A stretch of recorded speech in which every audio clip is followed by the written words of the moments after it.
ونسلم على رسوله النبي الكريم أما بعد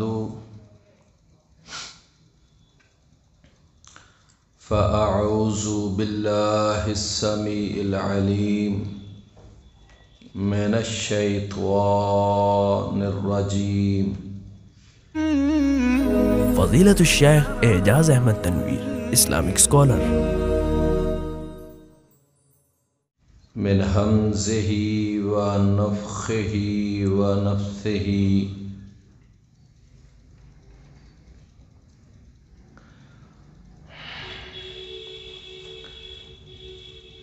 إنما المؤمنون الذين آمنوا بالله ورسوله ثم لم يرتابوا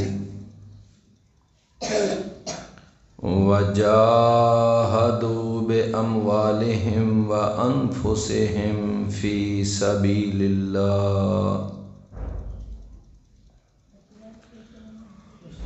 أولئك هم الصادقون۔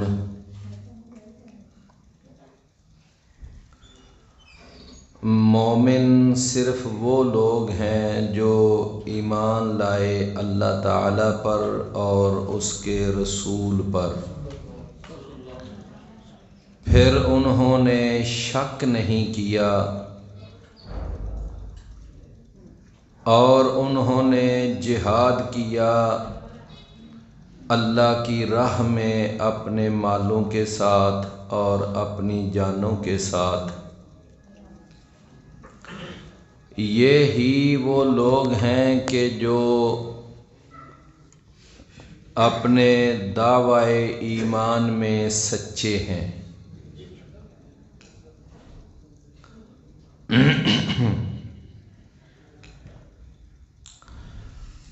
پیارے بھائیو، ہمارا یہ جو سورۃ الحجرات کے حوالے سے دروس کا سلسلہ جاری و ساری ہے، تو آیت نمبر 15 جو بڑی ہی جامع آیت ہے، اس میں اللہ تعالیٰ نے ایمان والوں کی 4 صفات کا تذکرہ فرمایا ہے کہ ایمان والوں کی 4 صفتیں ہوتی ہیں، 4 خصلتیں ہوتی ہیں، 4 ان کے امتیازی اوصاف ہیں۔ فرمایا ان میں سے ایک ان کا وصف یہ ہے کہ وہ اللہ پر ایمان لاتے ہیں، اور دوسرا ان کا وصف یہ ہے کہ وہ اس کے رسول پر ایمان لاتے ہیں، اور اللہ پر ایمان لانے کے کتنے تقاضے ہیں وہ ہم پہلے دروس میں یہ مضمون بیان کر چکے ہیں کہ اللہ تعالیٰ کے وجود کو ماننا، اس کے اسماء و صفات کو ماننا اور اللہ تعالیٰ کو ہی عبادت کا حقدار سمجھنا۔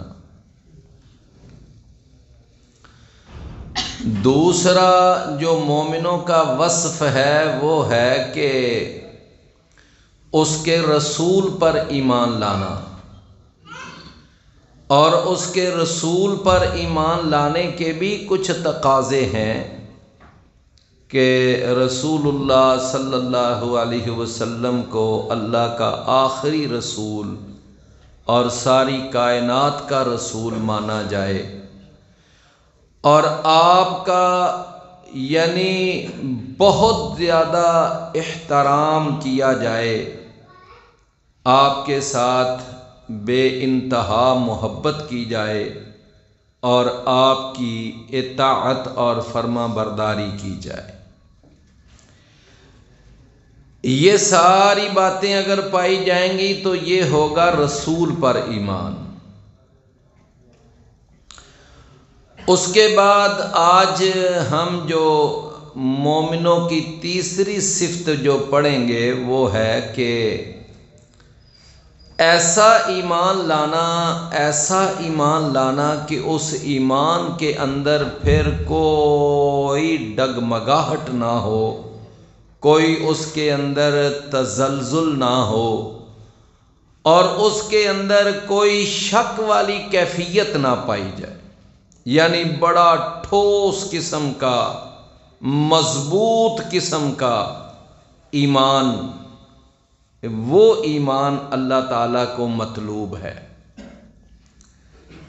یعنی یہ جو ایک ڈاواں ڈول قسم کی کیفیت ہے نا، یہ اللہ کو مطلوب نہیں اور نہ اللہ کو یہ پسند ہے۔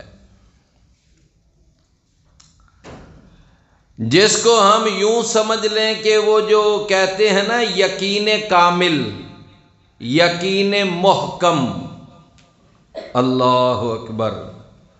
اقبال نے بھی ایک جگہ پر یہ بات کہی ہے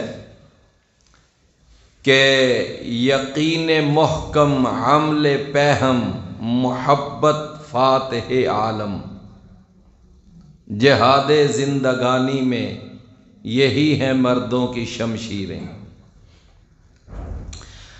یعنی وہ جو ایک یقین کامل ہے نا، وہ انسان کے اندر ہونا چاہیے، یقین کامل۔ اور اسی طرح ایک جگہ پر اقبال نے اور بڑی اچھی بات سمجھائی ہے، وہ کہتے ہیں کہ سن اے دور حاضر کے غلام، غلامی سے بدتر ہے بے یقینی۔ یعنی ایک بے یقینی والی جو کیفیت ہے نا، یہ غلامی سے بھی زیادہ بری ہے، کہ بندے کو ایک بات کا یقین ہی نہ ہو، اس کو اس بات پر پختہ اعتقاد ہی نہ ہو۔ تو یہ جو بے یقینی کی کیفیت ہے نا، یہ یعنی غلامی سے بھی زیادہ بدتر ہے۔ تو میرے بھائیوں، اللہ تعالیٰ نے اہل ایمان کی یہ ایک صفت بیان فرمائی، فرمایا کہ اہل ایمان کا تیسرا وصف یہ ہے کہ ثم لم یرتابوا، کہ اس کے بعد نہ پھر انہوں نے شک نہیں کیا۔ انہوں نے کہا کہ اللہ ہمارا رب ہے، محمد الرسول اللہ ہمارا رسول ہے، اور انہوں نے یہ بات کہی اور اپنی اس بات پر وہ اتنے پختہ ہو گئے، اتنے ڈٹ گئے اور اتنا یقین تھا انہیں اس بات پہ کہ بڑی بڑی سختیاں، بڑی بڑی رکاوٹیں، بڑی بڑی دھمکیاں، بڑے بڑے لالچ، وہ ان کو اس پختہ موقف سے ہٹا نہیں سکے۔ اس کو کہتے ہیں یقین کامل۔ قرآن مجید کے اندر دیکھیں نا، اللہ تعالیٰ نے کئی ایسے مقام پر یہ بات ہمیں سمجھائی جہاں قرآن مجید شروع ہی ہوتا ہے اور ابھی سورۃ البقرہ کا آغاز ہوتا ہے، اللہ نے وہاں ارشاد فرمایا وَبِالْآخِرَةِ هُمْ يُوقِنُونَ، اور آخرت پر وہ یقین رکھتے ہیں، یعنی آخرت کے اوپر انہیں مکمل یقین ہے کہ ہم نے مرنا ہے اور پھر ہم نے اللہ کے پاس جانا ہے، دوبارہ زندہ ہونا ہے، اللہ کے پاس جانا ہے، اور پھر وہاں ہمارا حساب کتاب ہونا ہے اور وہاں ہم سے باز پرس ہونی ہے۔ اور اگر وہاں ہم نے یعنی اللہ تعالیٰ کے ہاں کامیاب ہو گئے تو پھر اللہ ہمیں جنتوں کا وارث بنائے گا، اور اللہ تعالیٰ معاف فرمائے اگر ہم وہاں فیل ہو گئے تو میرے بھائیوں پھر ہم جہنم کا ایندھن بنیں گے۔ تو یہ جو ہے نا ایک پورا پختہ یقین ہے آخرت پر۔ اللہ تعالیٰ نے سورہ الدخان وہاں پر ارشاد فرمایا فرمایا کہ لا الہ الا ہوا یحیی و یمیت، کہ آپ اس بارے میں یہ لوگوں کو بتا دیں کہ اللہ کے سوا اور کوئی بھی عبادت کے لائق نہیں، کوئی معبود نہیں ہے۔ یحیی و یمیت، وہ اللہ ہی زندہ کرتا ہے، وہی مارتا ہے۔ فرمایا ربکم و رب آبائکم الاولین، وہ تمہارا بھی رب ہے اور تمہارے پہلے جتنے آباء و اجداد گزرے ہیں ان سب کا بھی وہ رب ہے۔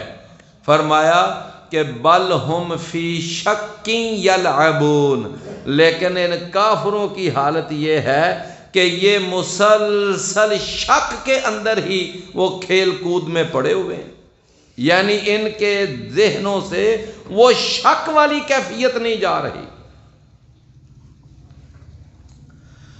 تو میرے عزیز بھائیوں، اللہ تعالیٰ نے نا قرآن مجید کے اندر اس بارے میں سمجھایا، اور دوسرا پارہ وہاں پر ارشاد فرمایا وَلَئِنِ اتَّبَعْتَ أَهْوَاءَهُمْ مِنْ بَعْدِ مَا جَاءَكَ مِنَ الْعِلْمِ فَمَا لَكَ مِنَ اللَّهِ مِنْ وَلِيٍّ وَلَا نَصِيرٍ، کہ اے نبی صلی اللہ علیہ وسلم، اگر آپ نے اللہ کی طرف سے وہ جو یقینی علم ہے وحی کا، اس وحی کا علم آ جانے کے بعد اگر آپ نے پھر ان یہود و نصارہ کے خیالات اور ان کے یعنی عقائد، نظریات اور ان کی پیروی اگر آپ نے کی، تو پھر یاد رکھنا، فرمایا اے میرے پیارے پیغمبر، کل قیامت کا دن ہوگا تو اللہ تعالیٰ کی پکڑ سے آپ کو بھی کوئی چھڑا نہیں سکے گا۔ فَمَا لَكَ مِنَ اللَّهِ مِنْ وَلِيٍّ وَلَا نَصِيرٍ۔ تو لہذا معلوم یہ ہوا کہ اہل ایمان کا ایک تیسرا وصف یہ ہے کہ جو انہوں نے ایمان وہ لائے ہیں، بس اس ایمان کے اوپر انہیں پختہ پکا یقین ہونا چاہیے۔ ابھی آپ وہ سن رہے تھے نا، یہ پہلے جو بیان ہو رہا تھا کہ ایمانیات جو ہیں، اللہ پر ایمان، فرشتوں پر ایمان، پہلے تمام رسولوں پر ایمان، کتابوں پر ایمان، مرنے کے بعد دوبارہ زندہ ہونے پر ایمان، تقدیر پر ایمان۔ تو میرے بھائیوں، یہ جو ہے نا، ان سارے ایمانیات کے اوپر پختہ یقین ہو۔ اللہ اکبر۔ پھر اللہ تعالیٰ نے قرآن مجید میں ایک اور مقام پر فرمایا یَسْتَنبِئُونَکَ أَحَقٌّ هُوَ قُلْ إِی وَرَبِّی إِنَّهُ لَحَقٌّ وَمَا أَنْتُمْ بِمُعْجِزِینَ۔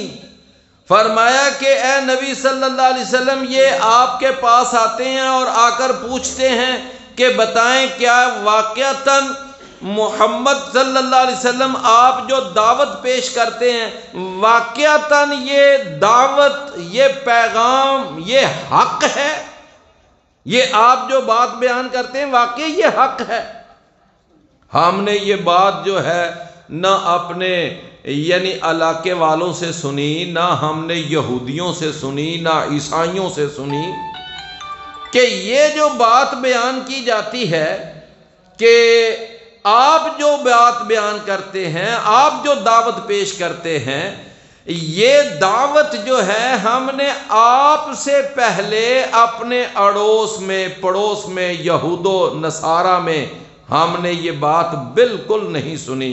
کوئی بھی یہ بات نہیں کہتا، آپ صرف کہتے ہیں کہ صرف ایک اللہ مشکل کشا ہے، صرف ایک اللہ حاجت روا ہے، اور صرف ایک اللہ مختار کل ہے، اور وہی عالم الغیب ہے، اور وہی کرنی برنی والا ہے، وہی نظر و نیاز کے لائق ہے، وہی رکوع اور سجدے کے لائق ہے، پوری کائنات کا وہی رازق ہے، روزی رساں ہے، داتا ہے، گنج بخش ہے، غریب نواز ہے، بندہ پرور اور لجپال ہے۔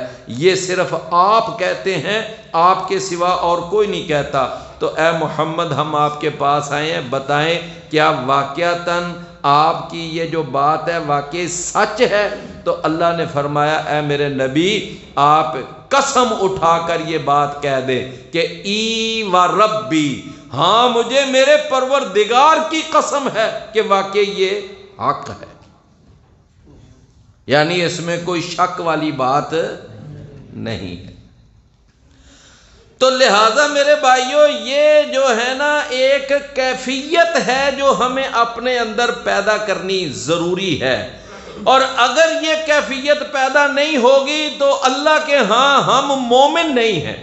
اور وہ کیفیت کیا ہے؟ وہ کیفیت یہ ہے کہ ہم جس دعوت پر کھڑے ہیں، ہم جس پیغام پر کھڑے ہیں، جس دین پر چل رہے ہیں، جس اسلام پر عمل پیرا ہیں، وہ ہمارا دین، وہ دعوت، وہ منہج، وہ پیغام، وہ کیا ہے؟ وہ حق ہے۔ بات سمجھے نا، وہ کیا ہے؟ یہ حق ہے۔ تو جب یہ کیفیت پیدا ہوگی تو پھر اللہ کے ہاں ہم واقعی مومن ہوں گے۔ تو تیسری علامت، تیسری نشانی، تیسرا وصف وہ ہے یعنی پورے یقین کے ساتھ۔ اچھا اب میرے بھائیوں دیکھیں، آپ نے یہ بات دیکھے نا کہ بعض چیزیں متضاد ہوتی ہیں۔ کیا ہوتی ہیں؟ ہاں جی، متضاد، یعنی ایک دوسرے کے اپوزٹ۔ آپ دیکھیں کہ جس طرح مرد ہے اس کا متضاد کیا ہے؟ ہاں جی، عورت۔ پستی، اور اس کا متضاد کیا ہے؟ بلندی۔ تاریکی، اس کا متضاد کیا ہے؟ روشنی۔ ایسا ہی ہے نا؟ دن، اس کا متضاد رات۔ تو جس طرح یہ مختلف چیزیں، خیر متضاد ہے شر، نیکی بدی، تو جس طرح یہ چیزیں ایک دوسرے کی متضاد ہیں، ضد ہیں، تو اسی طرح یہ جو لفظ ہے یقین، یقین کا متضاد کیا ہے؟ یقین کا متضاد کیا ہے؟ شک۔ یقین کا متضاد کیا ہے؟ شک۔ اب ذرا آپ ایک بات ذرا توجہ سے سمجھنا کہ یہ جو شک ہوتا ہے نا، شک، اس کو عربی زبان میں شک بھی کہتے ہیں، ریبن بھی کہتے ہیں۔ ریب یہ بھی کہتے ہیں نا، ذالک الکتاب لا ریب فیہ۔ یہ جو شک ہے یا ریب ہے، اس کے یعنی 3 درجے ہوتے ہیں۔ اللہ اکبر۔ پہلا درجہ اس کو کہتے ہیں وسوسہ۔ کیا ہوتا ہے؟ وسوسہ۔ وسوسہ کیا ہوتا ہے؟ کہ بس ایک دل میں خیال آیا اور گزر گیا، اس کو کیا کہتے ہیں؟ وسوسہ۔ بس ایک خیال آیا، ایک سوچ آئی، گئی۔ قرآن مجید میں اللہ نے فرمایا کہ الذی یوسوس فی صدور الناس، اور رسول اللہ صلی اللہ علیہ وسلم نے فرمایا کہ اللہ تعالیٰ فرماتا ہے کہ میں نے اپنے بندے سے اس وسوسے سے درگزر کر دیا ہے کہ اس بندے کے ذہن میں ایک سوچ آئی، خیال آیا اور گزر گیا، وہ ٹھہرا نہیں، تو میں اس بندے پر اس پر پکڑ بھی نہیں کرتا، وہ چاہے جیسا بھی خیال آیا ہو، جیسی بھی سوچ آئی ہو۔ اچھا، وسوسے سے آگے پھر ایک درجہ ہوتا ہے، اس کو کہتے ہیں تردد۔ اس کو کیا کہتے ہیں؟ تردد۔ یہ تردد کیا ہوتا ہے؟ تردد یہ ہوتا ہے کہ 2 قسم کے خیال بندے کے ذہن میں آتے ہیں، اور انسان وہ مسلسل جو ہے نا وہ یعنی کشمکش میں مبتلا ہے، پتہ نہیں یہ ٹھیک ہے، پتہ نہیں یہ ٹھیک ہے، پتہ نہیں یہ صحیح ہے یا یہ صحیح ہے، یہ کروں یا یہ کروں۔ بس یہ جو انسان کی ایک کیفیت ہے نا، اس کو کہتے ہیں گو مگو، کشمکش، اس کو کیا کہتے ہیں؟ تردد۔ اور اس کے بعد ایک تیسرا درجہ ہوتا ہے، اس کو کہتے ہیں ہم، یعنی ہاتھ دو آنکھوں والی۔ اس کا معنی ہوتا ہے کہ جب دو خیالوں میں سے، دو سوچوں میں سے کوئی ایک سوچ کا پلڑا وہ بھاری ہو جائے، دوسری کا پلڑا وہ کمزور ہو جائے، اس کو کہتے ہیں ہم۔ قرآن مجید میں اللہ نے فرمایا وَلَقَدْ هَمَّتْ بِهِ وَهَمَّ بِهَا لَوْلَا أَن رَّأَىٰ بُرْهَانَ رَبِّهِ، کہ وہ جو تھی نا عزیز مصر کی بیوی، وہ تو ارادہ کر چکی تھی یعنی برائی کرنے کا، اور جناب یوسف جو تھے وہ بھی ارادہ کر لیتے اگر انہوں نے اپنے رب کی برہان نہ دیکھی ہوتی۔ تو یہ ایک ہم والی کیفیت ہے۔ تو میرے بھائیوں، یہ جو شک ہے نا، اس کے 3 درجے ہیں، وسوسہ، تردد، اور اس کے بعد کیا ہے؟ ہم۔ اور اس کے مقابلے میں کیا ہے؟ یقین۔ یقین کے بھی 3 درجے ہیں۔ یقین کے بھی کتنے درجے ہیں؟ 3۔ اور وہ جو 3 درجے ہیں وہ بھی اللہ نے قرآن میں بیان کیے۔ ایک ہے جس کو کہا جاتا ہے علم الیقین، اور دوسرا درجہ عین الیقین، اور تیسرا درجہ ہے حق الیقین۔ یہ تینوں درجے بھی قرآن میں ہیں۔ علم الیقین کہ واقعی یقین ہے، اور عین الیقین ایک بات آنکھوں سے دیکھ لی جائے، اور حق الیقین اس کو پوری طرح آزما لیا جائے، اس کو اچھی طرح چیک کر لیا جائے، تو یہ جو ہے نا اس کو کہتے ہیں حق الیقین۔ کیوں بھئی بات سمجھ آ گئی نا؟ تو شک کے کتنے درجے ہیں جی؟ 3 درجے ہیں، اور یقین کے بھی کتنے درجے ہیں؟ 3 درجے ہیں۔ اللہ اکبر۔ تو میرے بھائیوں، جو یعنی یقین ہے نا، یقین وہ ہے اللہ تعالیٰ کو، یعنی اللہ تعالیٰ کے ہاں معیار ایمان، کہ انسان کو پورا یقین ہو کہ اللہ ہے، پورا یقین ہو کہ ہمارے نبی، ہمارے رسول محمد صلی اللہ علیہ وسلم ہے، پورا یقین ہو کہ دین ہمارا اسلام ہے، اور سارے دینوں میں سے یہی دین سچا دین ہے، اور پورا یقین ہو کہ ہم نے مر کر دوبارہ اٹھنا ہے۔ بھئی بات سمجھے نا؟ ان ساری باتوں پر مکمل یقین کا ہونا یہ ایک مومن ہونے کے لیے لازمی شرط ہے۔ اللہ اکبر۔ اب آپ ذرا دیکھیں کہ میں آپ کو ایک یقین کی مثال دیتا ہوں کہ یقین کیسا ہو، یقین کیسا ہو۔ میرے پیارے بھائیوں، یہ آپ نے اکثر و بیشتر یہ واقعہ، یہ بات سنی ہے علماء ماشاءاللہ، اور خاص طور پر رجب میں تو بڑا بیان کرتے ہیں۔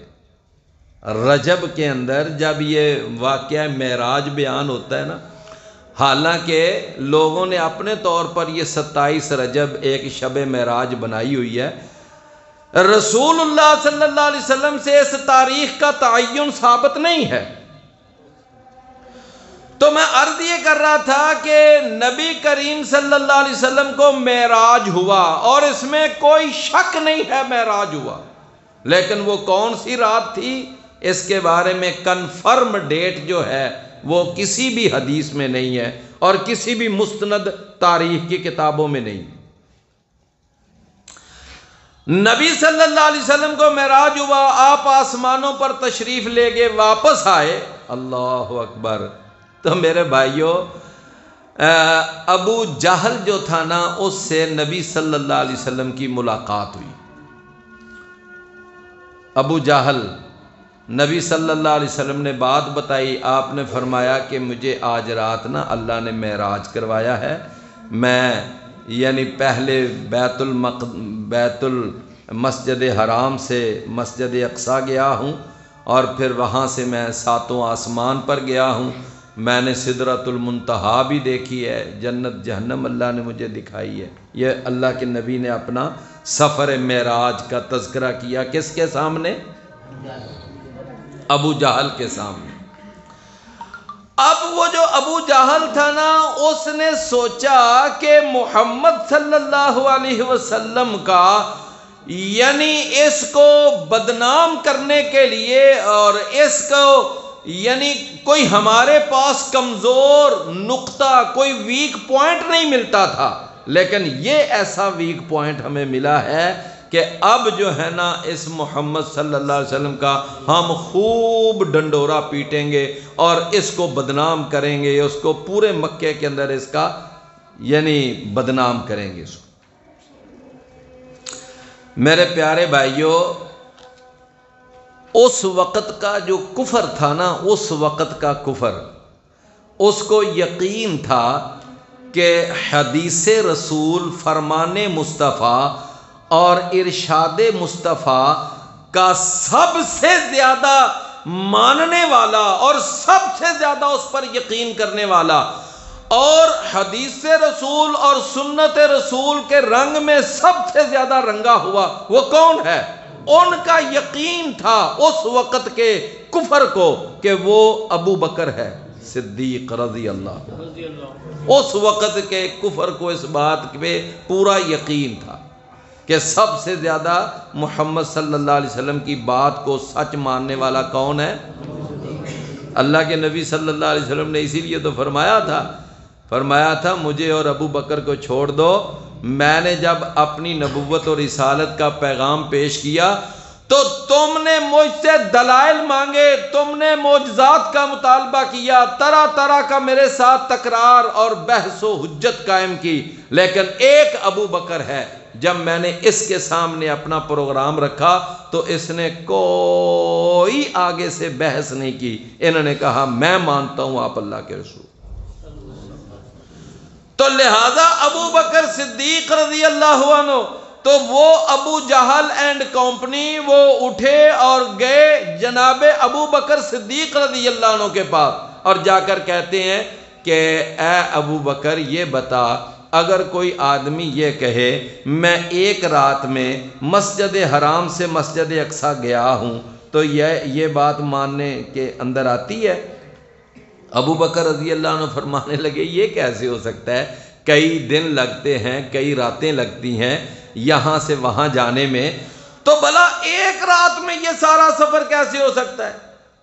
کہنے لگے ہاں دیکھا نا، ایسا نہیں نہ ہو سکتا، ہاں نہیں ہو سکتا۔ اچھا، اور اگر وہ آدمی یہ کہے کہ میں ایک ہی رات کے اندر مسجد حرام سے اقصیٰ بھی گیا ہوں اور پھر میں 7 آسمان سے بھی ہو کر واپس آیا ہوں، تو کیا یہ بات مانی؟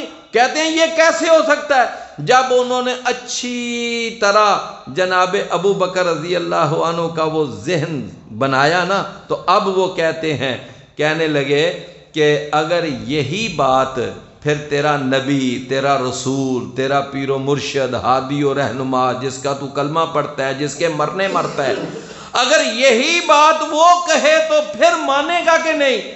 جناب ابو بکر رضی اللہ عنہ فرمانے لگے اچھا یہ بات محمد رسول اللہ صلی اللہ علیہ وسلم نے فرمائی ہے کہ ہاں انہوں نے کہی ہے، تو کہنے لگے اگر انہوں نے یہ بات فرمائی ہے، اگر ان کے 2 پیارے لبوں سے میٹھی زبان سے یہ بات نکلی ہے تو پھر یہ ابو بکر مانتا ہے کہ یہ واقعی ہوا ہے۔ اب دیکھا نا، اس کو کہتے ہیں یقین۔ ثم لم یرتاب۔ میرے بھائیوں، جناب ابو بکر رضی اللہ عنہ نے ایک قیامت تک آنے والی اللہ کے رسول کی امت کو یہ سبق پڑھا دیا کہ جب کلمہ پڑھ لینا اپنے نبی کا تو کلمہ پڑھ کر پھر اپنے نبی کی غلطیاں نہیں نکالتے، کلمہ پڑھ کر پھر اپنے نبی کی غلطیاں نہیں نکالتے۔ لہذا جناب سیدنا ابو بکر صدیق رضی اللہ عنہ انہوں نے فرمایا میری عقل مانتی ہے یا نہیں مانتی، میرا شعور، میرا ادراک، میرا فہم اس کو تسلیم کرے یا نہ کرے، لیکن جب محمد رسول اللہ صلی اللہ علیہ وسلم نے فرما دیا تو بس میں نے اس کو مانتا ہوں، یہ واقعتاً ایسا ہوا ہے۔ لہٰذا میرے پیارے بھائیوں، بات یہ سمجھ آئی کہ جب کلمہ پڑھ لیا ہے نا محمد رسول اللہ صلی اللہ علیہ وسلم، تو بس پھر آگے اپنی عقل کا گھوڑا۔ اب کئی ایسے بدبخت ہیں کہتے ہیں جی ہم وہ حدیث مانیں گے کہ جو حدیث یعنی عقل کے خلاف نہ ہو، ہے نا ایسے بدبخت، کہتے ہیں جی وہ حدیث مانیں گے جو حدیث عقل کے خلاف ہو، ہم اس کو کیسے مانیں؟ ذرا ان سے پوچھے نا کہ یہ واقعہ معراج، پھر اس کو عقل مانتی ہے؟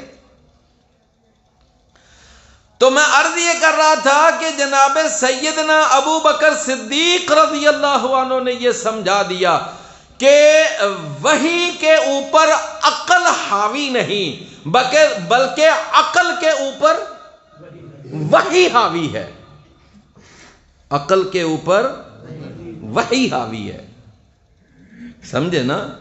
تو یہ ابو بکر رضی اللہ عنہ نے ہمیں نقطہ سمجھایا۔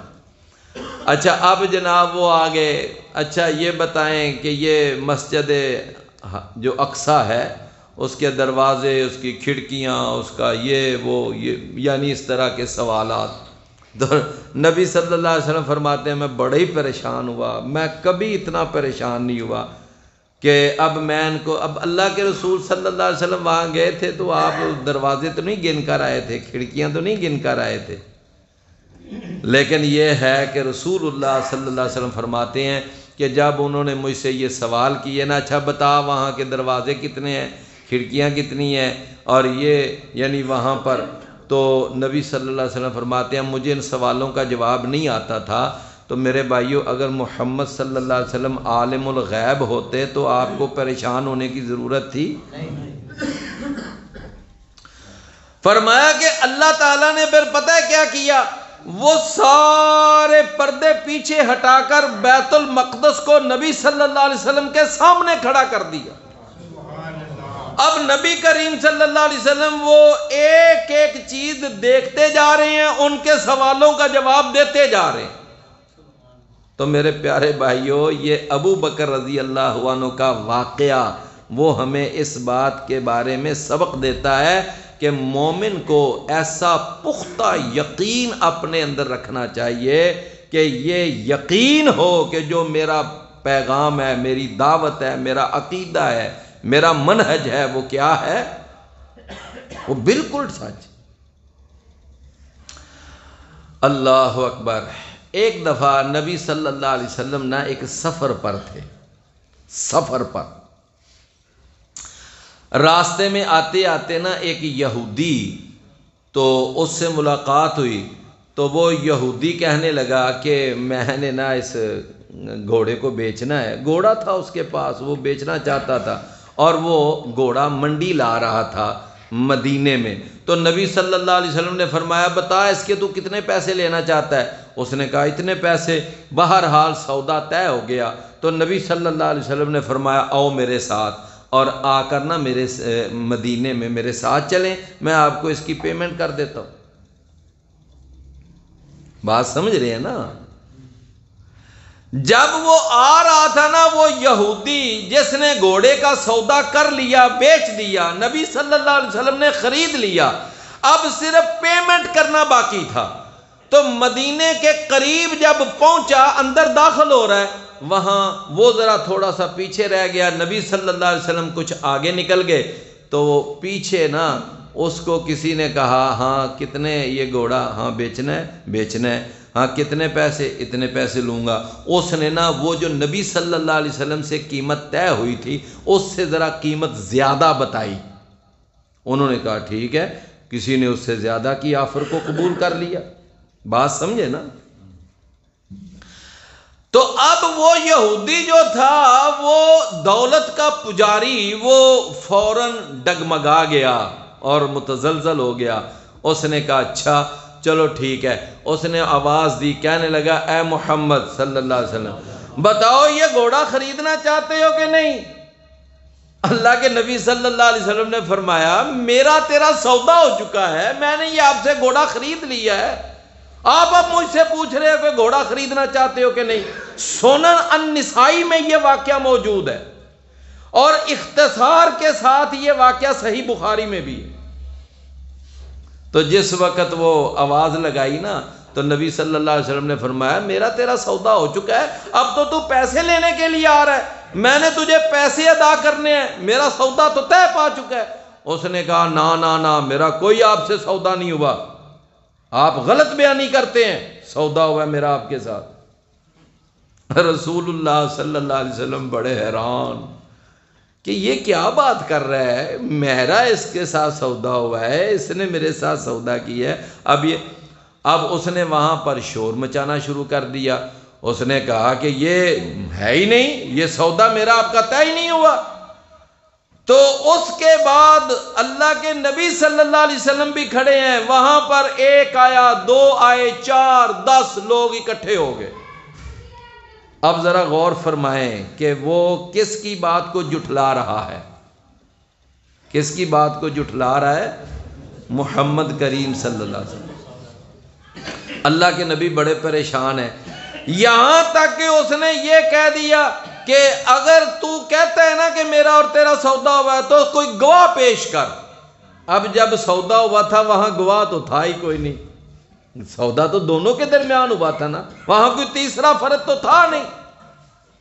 لہٰذا میرے بھائیوں اب معاملہ یہاں تک آ پہنچا، ایک صحابی تھے، ان کا نام تھا سیدنا خزیمہ بن ثابت انصاری رضی اللہ عنہ۔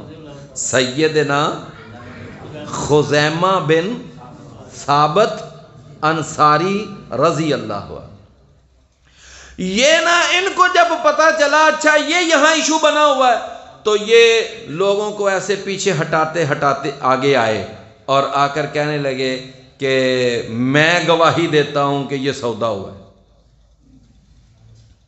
کیا کہتے ہیں؟ میں گواہی دیتا ہوں کہ یہ سودا محمد الرسول اللہ صلی اللہ علیہ وسلم کے ساتھ آپ کا طے پایا ہے۔ اب وہ جو یہ شور میں جا کے گواہ پیش کر، تو خزیمہ بن ثابت کہتے ہیں میں گواہی دیتا ہوں کہ سودا ہوا ہے۔ خیر معاملہ تو رفع دفع ہو گیا اور اس نے گھوڑا دیا، اپنی پیمنٹ لی، چلا گیا۔ بعد میں نبی صلی اللہ علیہ وسلم نے جناب خزیمہ کو بلایا تو آپ نے فرمایا خزیمہ تو وہاں پر آ کر تو نے گواہی دی کہ میں گواہی دیتا ہوں، یہ تو وہاں تھا ہی نہیں، تو نے یہ کیسے گواہی دے دی؟ تو ذرا جناب سیدنا خزیمہ کا جواب سنیں رضی اللہ عنہ۔ سیدنا خزیمہ کہتے ہیں کہ اللہ کے رسول جب ہم نے آپ کا کلمہ پڑھ لیا، آپ کو نبی رسول مان لیا، آپ کو اپنا پیر و مرشد تسلیم کر لیا، اور آپ کے بارے میں ہماری گواہی ہے کہ آپ جو اللہ کا پیغام ہوتا ہے ہمیں ہو بہو اسی طرح اللہ کا پیغام پہنچاتے ہیں، تو جب اللہ کا پیغام پہنچانے میں آپ ہم سے جھوٹ نہیں بولتے تو یہ اونٹوں اور گھوڑوں کے سودا کرنے میں آپ جھوٹ بولیں گے؟ یعنی ان سودا کرنے میں آپ جھوٹ بولیں گے؟ یہ کیسے ہو سکتا ہے؟ لہٰذا میں نے اس بنا پر وہاں گواہی دی کہ آپ نے جب کہہ دیا کہ یہ سودا ہوا ہے تو میں نے اس بنا پر گواہی دی کہ یہ سودا ہوا ہے۔ بات سمجھ آئی ہے نا؟ تو میرے بھائیوں یہ ہے یقین، اس کو کیا کہتے ہیں؟ یہ یقین ہونا چاہیے، یہ یقین ہونا چاہیے۔ اللہ اکبر۔ نبی کریم صلی اللہ علیہ وسلم نے صحابہ کو بلایا، آپ نے اکٹھا کیا، آپ نے فرمایا سنو آئندہ سے یاد رکھو، فرمایا ہر شخص کی گواہی نصف گواہی ہوتی ہے اور 2 گواہیاں ہوں تو پھر گواہی مکمل ہوتی ہے۔ ایسا ہی ہے نا؟ 2 گواہیاں ہوں تو پھر گواہی فَإِن لَّمْ يَكُونَا رَجُلَيْنِ فَرَجُلٌ وَامْرَأَتَانِ۔ لیکن آپ نے فرمایا کہ آئندہ یاد رکھو یہ کوئی ایسا معاملہ بن گیا، کہ جس میں 2 گواہیاں نہ ہوئیں اور اکیلے خزیمہ بن ثابت کی گواہی اگر تمہیں مل گئی نا تو بس اس خزیمہ کی 1 گواہی کو 2 گواہیوں کے برابر سمجھنا. اس خزیمہ کی 1 گواہی کو 2 گواہیوں کے برابر سمجھنا آئندہ کے لیے. سمجھے؟ تو میرے بھائیوں یہ یقین ہونا چاہیے. اللہ اکبر. نبی کریم صلی اللہ علیہ وسلم کو جب خبر ملی نا کہ مشرکین مکہ نے وہ حدیبیہ میں طے کیا ہوا معاہدہ توڑ دیا اور انہوں نے بنو خزاع پر حملہ کیا. بنو خزاع کے کچھ افراد آئے، انہوں نے آ کر نبی صلی اللہ علیہ وسلم کو اطلاع دی کہ اللہ کے نبی ہم آپ کے حمایتی ہیں اور بنو بکر نے اور مکے والوں نے ہمارے اوپر حملہ کیا ہے، شب خون مارا ہے. تو نبی صلی اللہ علیہ وسلم نے فرمایا ٹھیک ہے تم پریشان نہ ہو جاؤ واپس، میں تمہارا بدلہ لینے کے لیے آؤں گا. نبی صلی اللہ علیہ وسلم نے تیاری کا حکم دے دیا اپنے صحابہ کو. آپ نے فرمایا تیاری کرو لیکن ایسی یعنی خفیہ پلاننگ کے ساتھ تیاری کرو. مکے کے اندر منافق بھی ہیں، مکے کے اندر یہودی بھی ہیں، ان کو کانوں کان خبر نہ ہونے پائے کہ ہم یعنی مکہ پر کوئی حملہ کرنا چاہتے ہیں، چڑھائی کرنا چاہتے ہیں، وہاں پر ہم کوئی کاروائی کرنا چاہتے ہیں، ان کو نہ پتہ چلے. تو ایسے خفیہ انداز سے نہ تم اپنی تیاری کرو. اب یہ تیاری اندر ہی اندر جاری ہے، لیکن ہوا کیا کہ ایک صحابی انہوں نے ایک خط لکھ کرنا مکے کی طرف ایک عورت کے ذریعے روانہ کر دیا اور اس میں اس نے نا یہ ایک یعنی جنگی راز تھا، اس کو آؤٹ کر دیا اور اس نے لکھ دیا اس خط کے اوپر کہ محمد صلی اللہ علیہ وسلم تمہارے اوپر حملہ آور ہونے والے ہیں اور یاد رکھو اللہ نے اپنے نبی کی مدد کرنی ہے اور اس نبی نے تمہارے اوپر غالب آنا ہے، ویسے میں تمہیں اطلاع دے رہا ہوں. اچھا اب انہوں نے یہ اطلاع کیوں دی؟ اس لیے کہ مکہ میں ان کے بیوی بچے تھے اور ان کے ذہن میں یہ سوچ آئی کہ میں ایک مشرکین مکہ پر احسان کروں گا تو وہ میرے بیوی بچوں کو یرغمال نہیں بنائیں گے اور ان کو پریشان نہیں کریں گے، اس لیے اس نے ایک مشرکین مکہ پر احسان کرنا چاہا. خط ایک عورت کے ذریعے، بوڑھی عورت کے ذریعے اس نے روانہ کر دیا. خط جا رہا ہے. اللہ تعالیٰ نے نا اپنے نبی جناب محمد رسول اللہ صلی اللہ علیہ وسلم کو خبر دے دی کہ اے نبی آپ کا یہ جنگی راز آؤٹ ہو چکا ہے اور خط لے کر ایک خاتون مکہ کی طرف جا رہی ہے.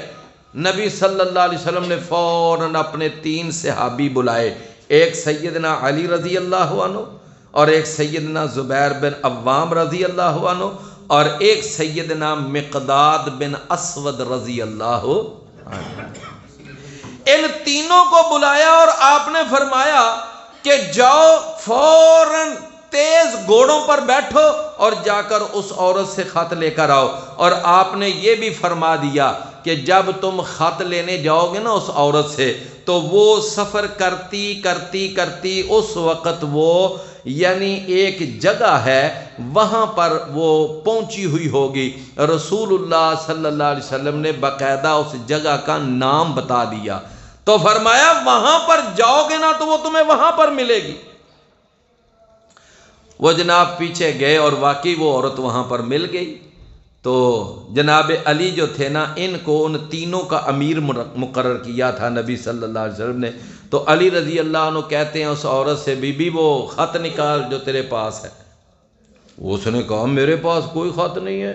اس نے اچھی بھلی اجرت طے کی ہوئی تھی، اس نے بڑا معاوضہ لیا تھا یعنی حاتب بن ابی یعنی اس صحابی سے. تو جس وقت اس نے کہا نا میرے پاس کوئی خط نہیں ہے اس نے فوراً اپنی گٹھری وہ ان کے سامنے پیش کر دی، یہ چیک کر لو میرا سارا سامان. ساری گٹھری کھولی گئی، ایک ایک چیز چیک کی گئی، اس میں سے کوئی خط نہ نکلا. اور اس وقت خط کس پہ لکھا جاتا تھا؟ چمڑوں پر. یہاں پھر یہ ہے کہ کوئی موٹا گتا کوئی اس طرح کا کاغذ. تو اس نے کہا میرے پاس تو کوئی خط نہیں ہے. تو جب ساری سرچنگ کی گئی خط واقعی نہ نکلا۔ اب ذرا غور سے ایک جملہ سننا۔ علی رضی اللہ عنہ جناب زبیر سے کہتے ہیں، زبیر اس کے پورے سامان میں سے خط تو نہیں نکلا، اب کیا کریں؟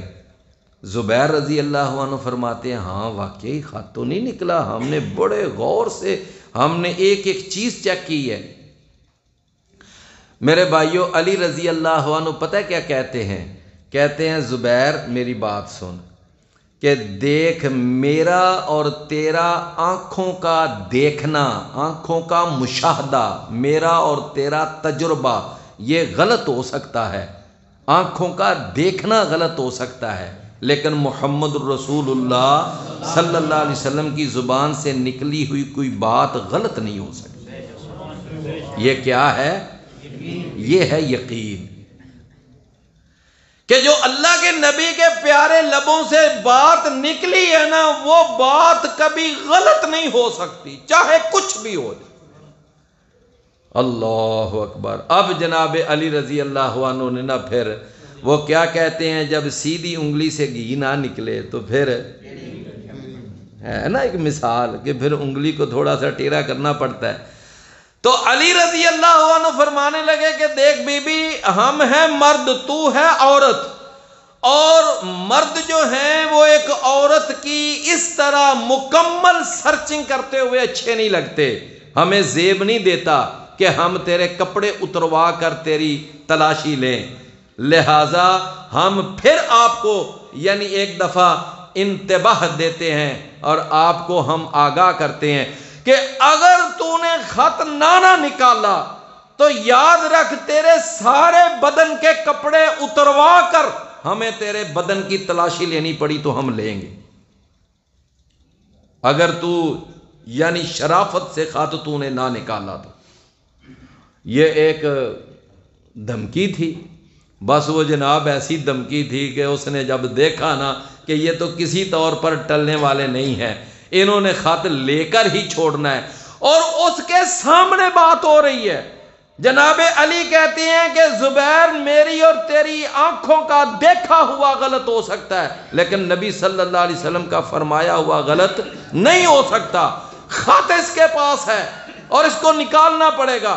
اس عورت کو بھی بات سمجھ آ گئی کہ انہیں اپنے نبی کی بات پر اتنا پختہ یقین ہے، لہذا اس نے اپنے سر سے چادر پیچھے ہٹائی، اپنے بالوں کی جو میڈیاں تھیں نا ان کو کھولنا شروع کر دیا، کھولتی گئی تو میڈیوں کے نیچے اس نے وہ خط چھپایا ہوا تھا اس نے نکال کے باہر رکھ دی۔ یہ کیا ہے؟ ثم لم یرتاب، پھر شک نہیں کیا، سمجھے نا؟ میرے پیارے بھائیوں، علی رضی اللہ عنہ کا یہ ایک واقعہ ہے کہ ان کے دور میں خارجی نکلے، خارجی، اور جس وقت وہ خارجیوں نے خروج کیا اور انہوں نے کہا کہ علی بھی کافر ہے نعوذ باللہ اور امیر معاویہ بھی کافر ہے، دونوں کو انہوں نے کافر کہہ دیا، تو علی رضی اللہ عنہ نے ان کے خلاف تلوار اٹھائی اور ان کے خلاف باقاعدہ جنگ لڑی جناب علی رضی اللہ عنہ نے، اور رسول اللہ صلی اللہ علیہ وسلم کے ایک فرمان کو پھر اس وقت پیش کیا جب ان خارجیوں سے جنگ ہوئی، تو جناب علی فرماتے ہیں میں نے خود رسول اللہ صلی اللہ علیہ وسلم سے سنا تھا کہ جب خارجیوں کے ساتھ تمہاری جنگ ہوگی نا تو اس میں اللہ تمہیں فتح دے گا اور خارجیوں کی بڑی موتیں ہوں گی۔ فرمایا ان خارجیوں میں، توجہ سے، ان خارجیوں میں ایک ایسا بندہ بھی مرے گا، قتل ہوگا، جہنم واصل ہوگا کہ جس آدمی کے یعنی ایک اس کا بازو آدھا بازو ہوگا اور اس کے آدھے بازو کے اوپر آگے گوشت کا ایک ٹکڑا ہوگا اور اس گوشت کے ٹکڑے کے اوپر بال اگے ہوئے ہوں گے۔ رسول اللہ صلی اللہ علیہ وسلم نے یہ باقاعدہ اس کی علامت بیان کی اور اس کی آنکھیں اندر کو گھسی ہوئی ہوں گی۔ رسول اللہ صلی اللہ علیہ وسلم نے فرمایا کہ یہ علامت تمہیں اس آدمی میں ملے گی اور وہ ان خارجیوں کے مقتولوں میں پڑا ہوا ہوگا۔